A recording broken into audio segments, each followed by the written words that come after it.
Hey everyone, the purpose of this video is to help determine how to fix the scratching noise that you get from an Infiniti M35 or any Infinitis G35s that have the AFS. You'll usually start getting like a scratching noise from the headlight lens trying to maneuver up and down, up and down. The motors are usually at the last stage at that point.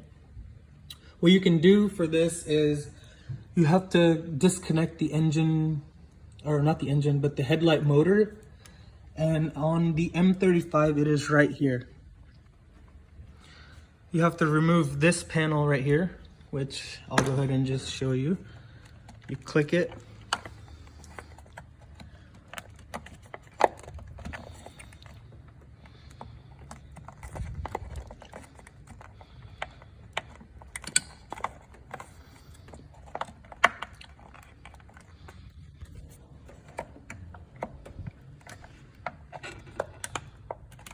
And it's pried off.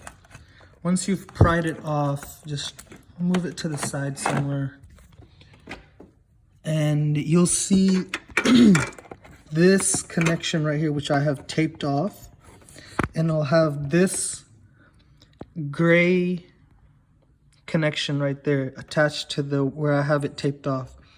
Just unscrew that and it won't be trying to level anymore. It'll stop making the scratching sound.